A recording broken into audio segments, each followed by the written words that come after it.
À leur grande réserve où elles trouvent le gros de leur butin. De la saleté, oui, à vos yeux, mais moi en tant qu'ingénieur, mais aussi entrepreneur, c'est déjà de la matière première. Je vois vraiment une matière qui peut m'aider à transformer, mais aussi à arriver à trouver les produits. De retour chez sa grand-mère où elle a monté son atelier de fortune, Marie-Laure Lumami Mukonga rassemble tout le matériel de travail.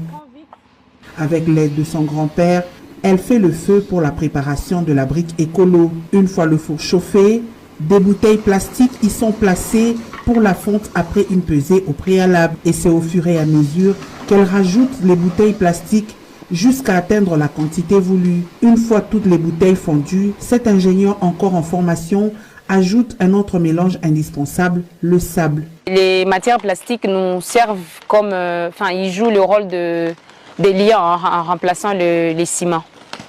Et comme ajout, il nous a juste fallu une petite quantité, en tout cas de rien du tout, c'est presque 1% de sable. Démouler, la brique écolo, déjà plus résistante comparativement à celle en bloc ciment, serait surtout adaptée à tout type de construction. Cette brique écolo à base de déchets plastiques servirait pour des grandes structures déjà à ciel ouvert ou des R5, R7. Parce que cette brique, elle pèse moins que la bloc ciment. La bloc ciment, elle pèse 12,2 kg. 8 kg, pardon. Et la nôtre, elle pèse 6,11 kg. Mais deuxième aussi pour des terrains qui sont, par exemple, vous pouvez construire dans l'eau.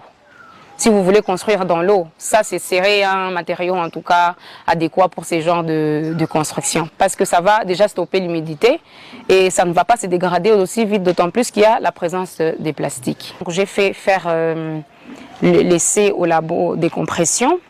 Donc celle en bloc ciment nous donne une résistance en mégapascal de 8,109. mégapascal et celle-ci en déchets plastiques nous donne 11,107 mégapascal. Ça veut dire que la nôtre elle a une résistance à la compression plus supérieure par rapport à celle en bloc ciment. De quoi nourrir Marie-Laure de quelques objectifs pour sa vie. Moi, quand j'ai commencé les études d'ingénieur, je me suis fixé un objectif qui est celui de faire un quartier. Où je serai moi-même qui proposerai les plans, les matériaux utilisés.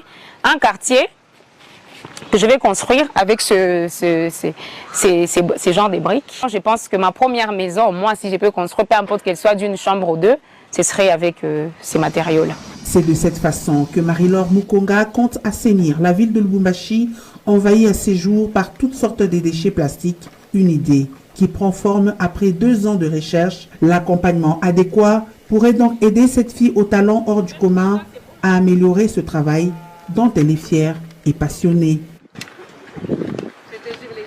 Les amis, les Congos.